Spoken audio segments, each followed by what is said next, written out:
My yearning for romance has sometimes felt like a burden to me. I know, shocking coming from the self-proclaimed lover girl, but you guys will understand when I say that sometimes it just sucks to want something so badly and constantly struggle with it just out of grasp. I spent so much of my teenage life daydreaming of promposals I never got and a surprise rose from a secret admirer delivered straight to my homeroom on Valentine's Day.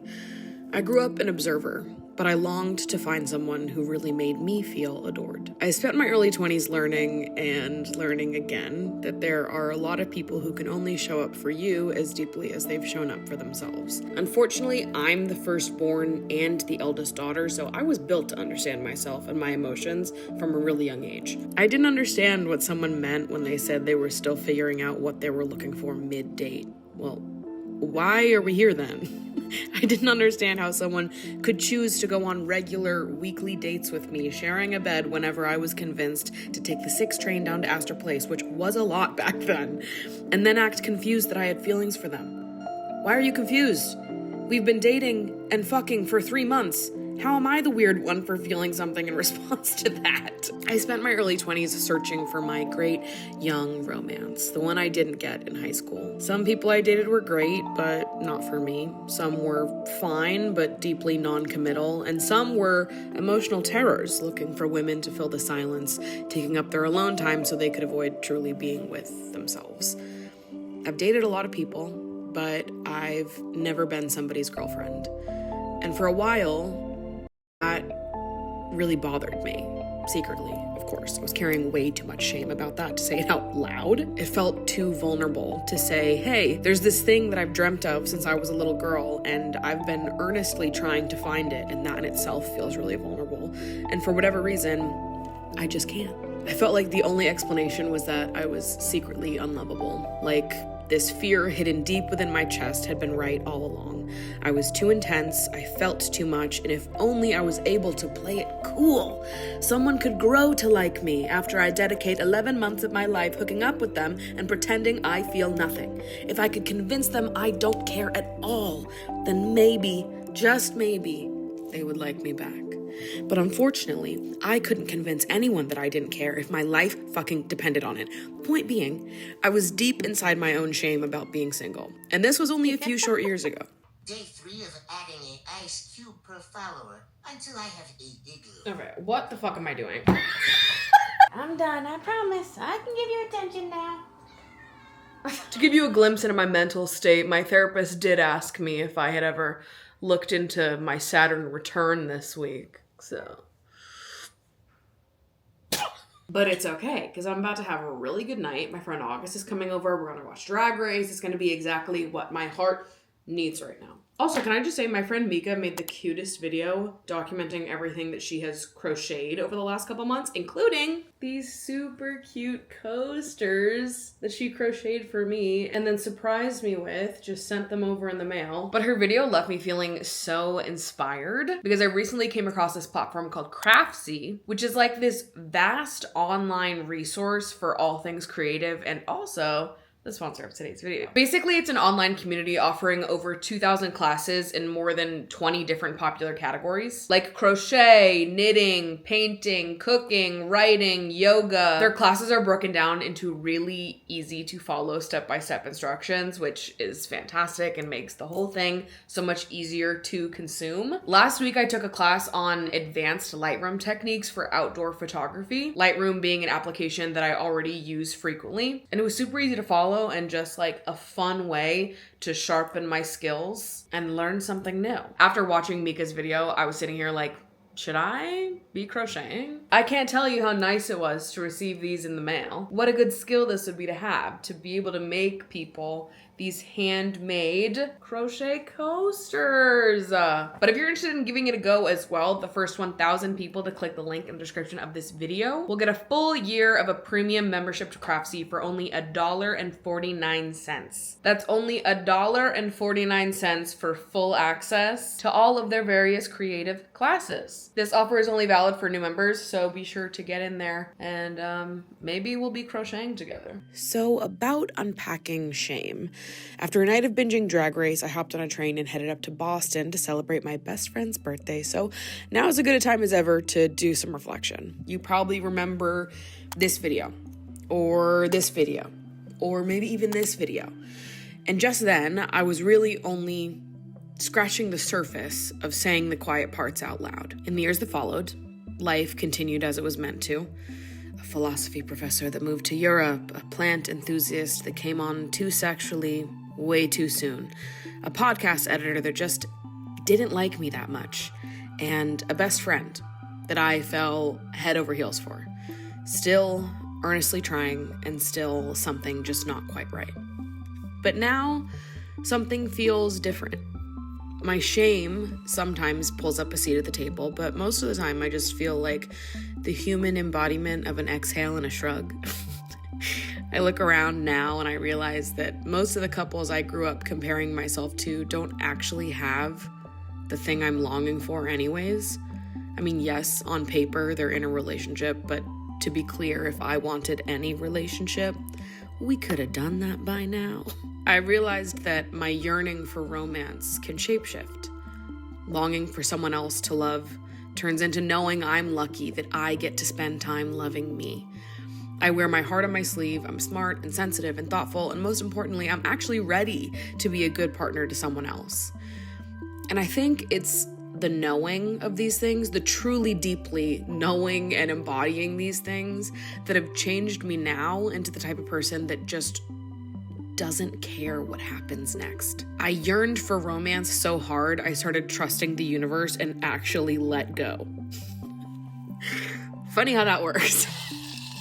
I'm back. Got back home from Boston last night. Took it easy, cleaned up a little bit, and then hit the ground running this morning. Took a nice walk to wake myself up, did a little bit of groceries, picked up some matcha, finished some cleaning, unpacking, and here we are right now. Also, I just got an Oura ring. I'm pretty excited about it. Only been wearing it for one day, so there's not much to say right now.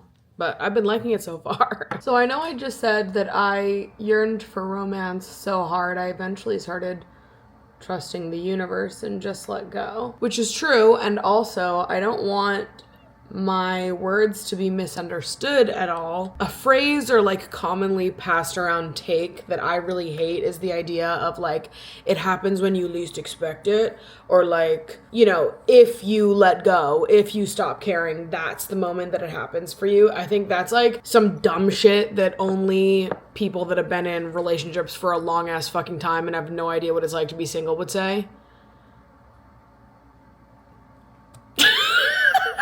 I just think that the only people who say things like that and think that they're like really hitting are people that actually have no fucking clue what they're talking about. I'm so sorry, babe. I really don't like the idea that in order to be the most energetically open to something happening in your life, you have to not give a fuck about it. I think it is perfectly normal and okay, and honestly, probably the truth that other people are just denying themselves from saying out loud, that you want a relationship, that you're ready for a relationship, that you are excited for when you are in a relationship. I think you can be honest about your desire for romantic love without it turning into this thing of like, oh, well, you really need to let that go in order for it to come into your life. It happens when you least expect it, so just stop expecting it. Like, I just think it's dumb and dishonest. But what I will say is that I think there's a world, and this is the world that I currently live in, where you're able to acknowledge your openness for love, your longing for love and companionship, and finding that right person for you.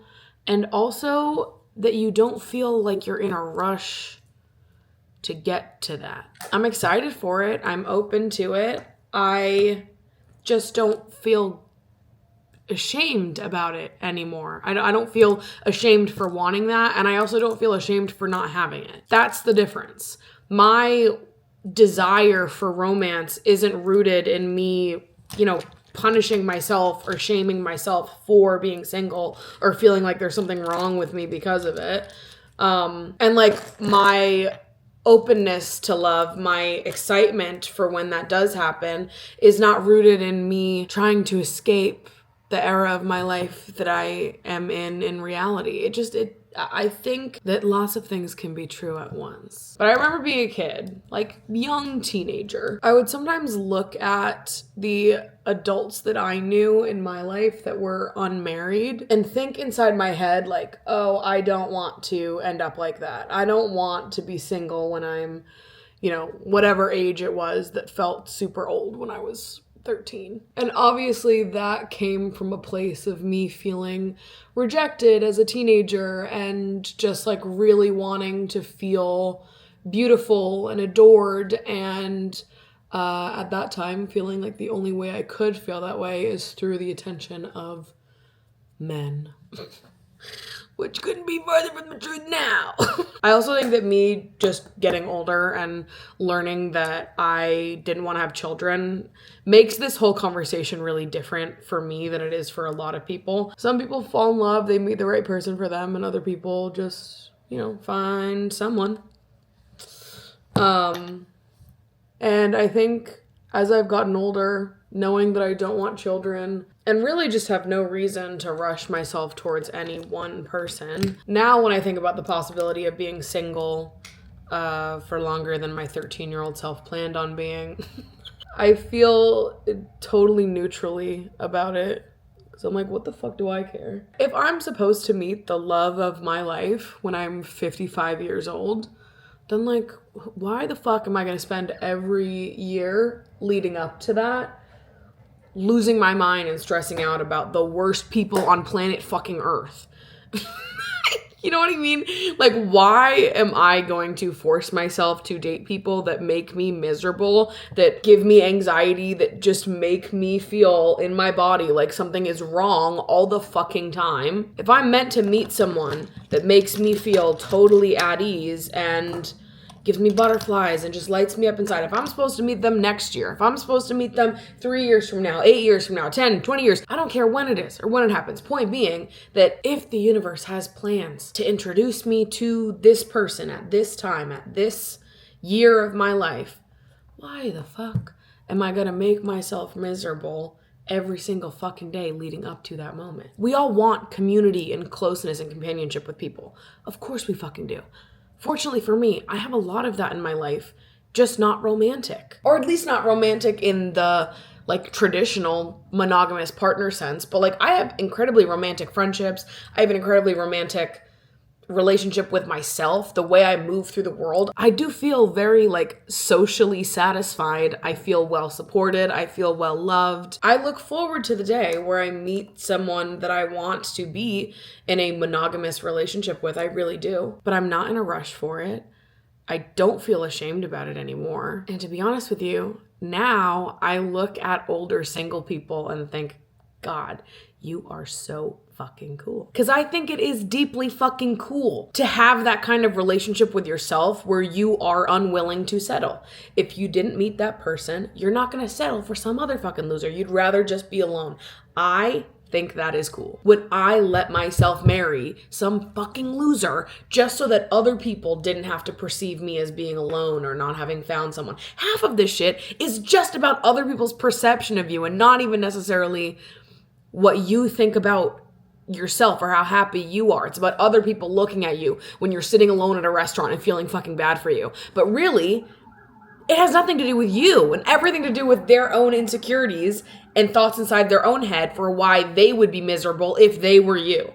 Because maybe they would be miserable as a single person eating alone at a restaurant. Maybe they would, because they're not confident enough in themselves to live the way that you live. And how sad is that? You know what I mean? Like, half of it has nothing to do with us. So why the fuck am I going to adopt other people's insecurities and other people's projections of what real happiness or real love or real contentment could look like if I just haven't met that person? Why the fuck am I going to force it? I don't want to force it.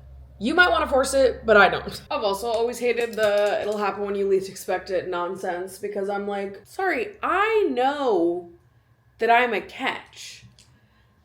I'm always going to expect it.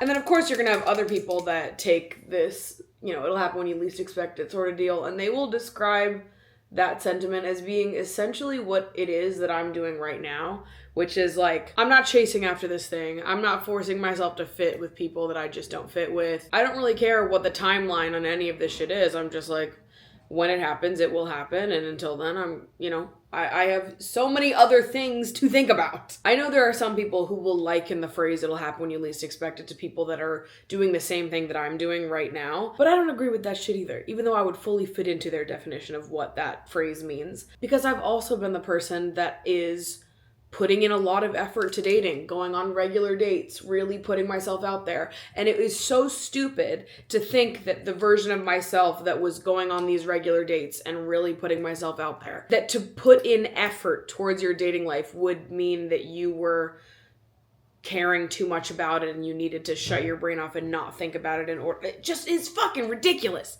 It's mind games. It's fucking dumb. I hate the phrase, "it'll happen when you least expect it." Number one, that is just a stupid way to respond to someone that is expressing an interest in romance to you. Number two, it's not true. It's just a way of playing cool, pretending like you don't want something, and then it makes you more shut the fuck up. You sound dumb. Three, I have good self-esteem. I think highly of myself. It would not be shocking to me, nor would it be a surprise to me, catch me off guard, none of it, if I met someone. Effort is sexy. And fuck you for trying to pretend like it isn't. I actually think my last crush kind of reset my brain a little bit. Having feelings for a friend is just so much different than having feelings for someone that you don't know as intimately. The process of developing feelings for a friend was so much more enjoyable than like experiences that I had catching feelings for people I met on dating apps. Like the potency of the feeling was so much more, and also I had no anxiety because I knew them so well.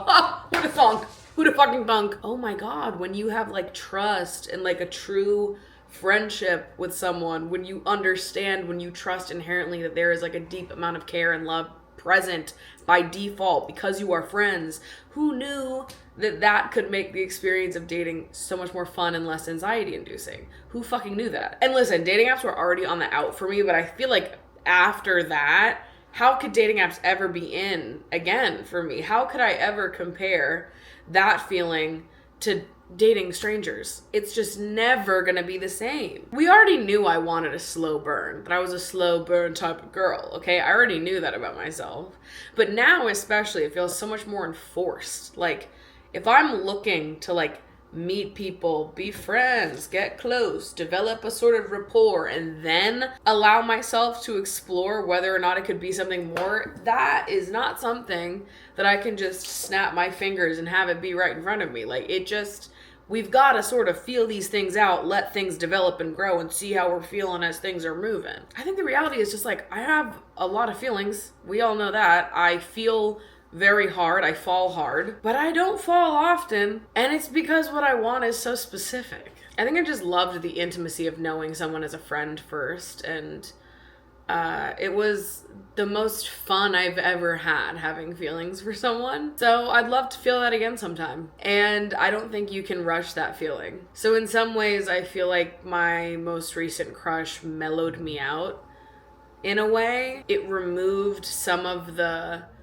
pressure I might have felt from the shame that I had in the past. Like this idea that it would be weird if I was 28 and had never been someone's girlfriend. If I was 30 and never been someone's girlfriend. Like, I actually don't care about any of that anymore. And also it's like, the difference of a label doesn't negate the like emotional experience that you went through and how that impacted you as a person. I don't know. I the whole idea of someone never having been in a relationship being a red flag, I think is kind of silly. Like, I get that people say that because they're using it as a measure for like emotional maturity or how much you've experienced emotionally, have experience with interpersonally. But a romantic relationship, a labeled romantic relationship, is not the only way to gain that kind of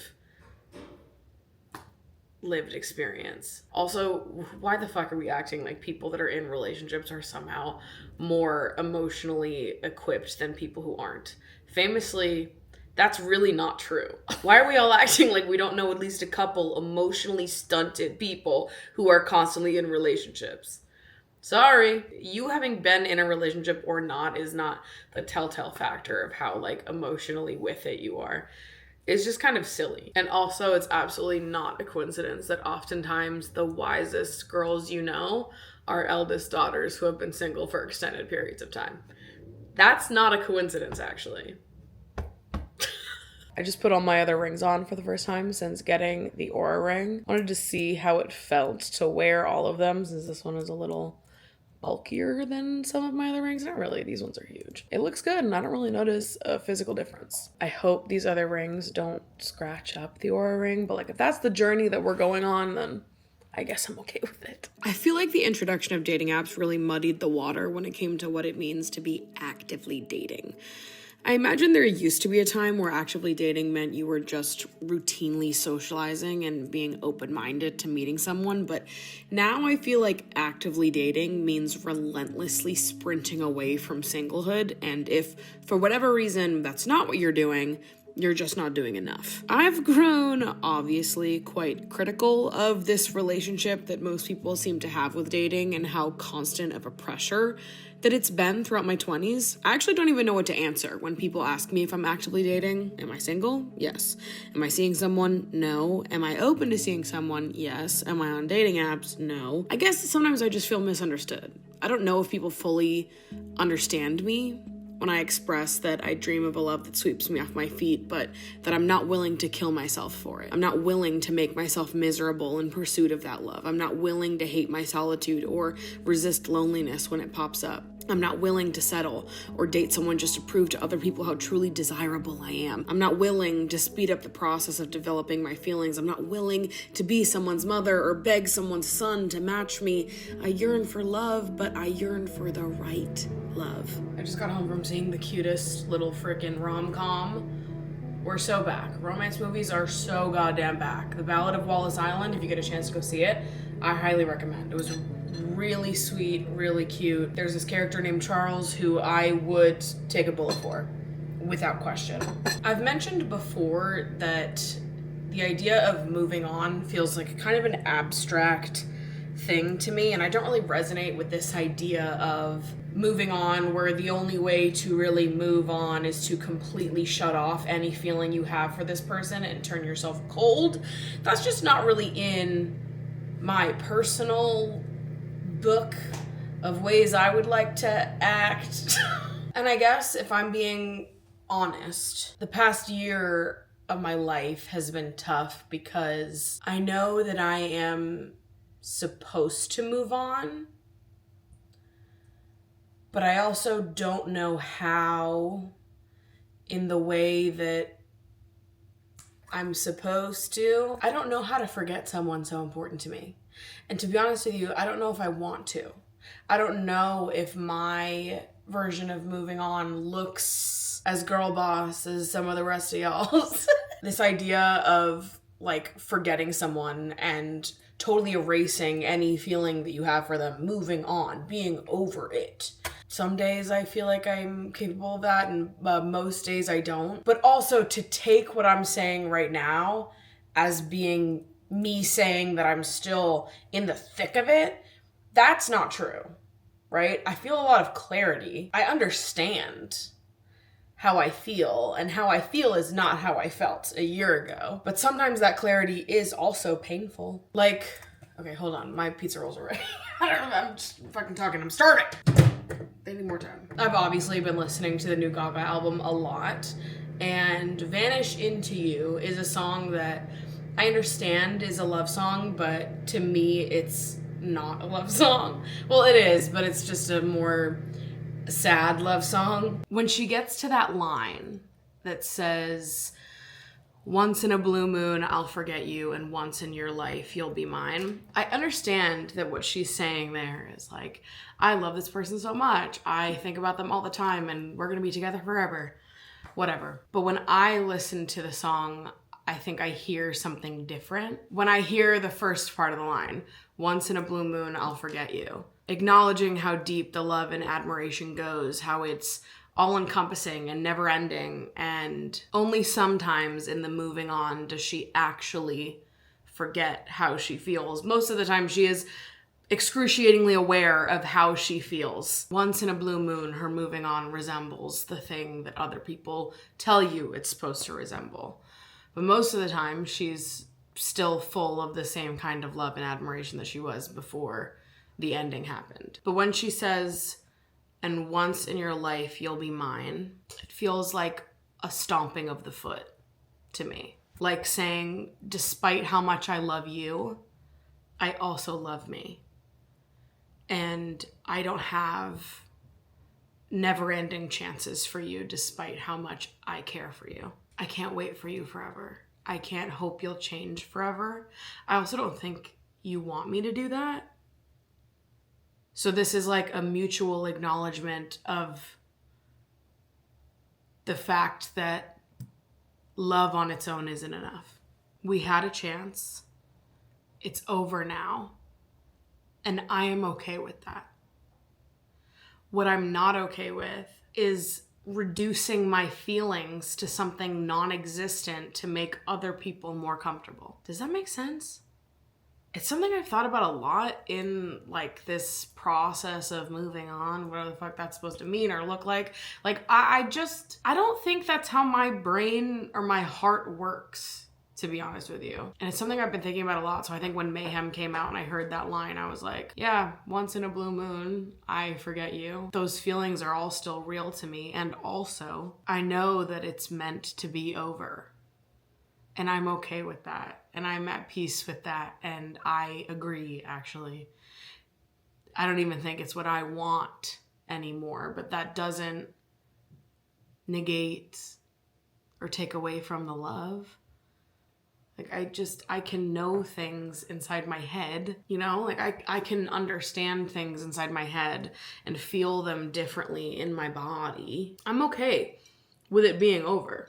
I feel clarity about that. I agree. All in on that. It should be. And that clarity doesn't mean that my feelings are non-existent. Like they vanished and they were never here. I just don't think that's how it works, you know? Yeah. Obviously it doesn't work that way. Like I will always feel nothing but sweetness for this person. Does this mean I don't have my own harsher feelings or criticisms, that I haven't felt anger and like deep sadness about this? Yeah, of course I fucking have. But at the end of the day, it's all love.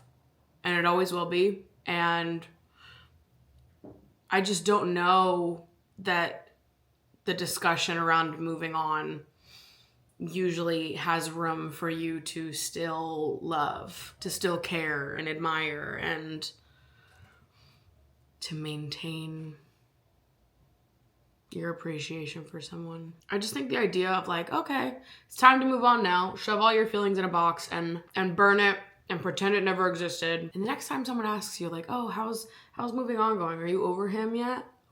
You can say, yeah, I'm so over it. I don't give a fuck anymore. And we go back into the cycle of playing cool girl and pretending we don't give a fuck about each other. That's just not me. I'm not going to do that. I don't know how to answer that question. Are you over him? I don't know. That seems like a stupid question to me. I just can't do that. And I also don't want to be someone who can do that. And maybe I'm okay with carrying so much love with me, even if it's painful. Maybe I'm okay with that. And maybe I'm equipped to do that. Because keeping my heart whole doesn't change the fact that my mind was made up. I can know something is over, believe that something should be over, and also still feel a lot. And yeah. There's first for everything, I guess. The feeling is forever, even though you deserve to find someone who really matches you, and they deserve to find someone that matches them. You're just operating on different frequencies, and that's fine. But I'll always look to you fondly. I'll always smile when someone brings you up in conversation. I want to sit in all of it, keep all of my feelings forever, and just be me. In 2021, obviously, I did my year of no dating, which was very intentional. And now I feel like the last 4 years of my life have sort of all merged together with all of their wisdom to bring me to this place of like real acceptance and gratitude for everything that happened and also for everything that didn't. I wrote this poem called Lover's Tongue a couple months ago. I'll read it for you. Engulfed in knowing, swells of forever keeping us afloat, I am a purgatory of certainty and whimper. Lover's tongue, tangle me as I retreat into grasp. You devour my too much and I your trepidation. I miss your symphony whisper, holding me in the January purge, to awake floating in your ocean heart. I am swallowed whole, home in the plunge. This is homecoming. No one understands but us.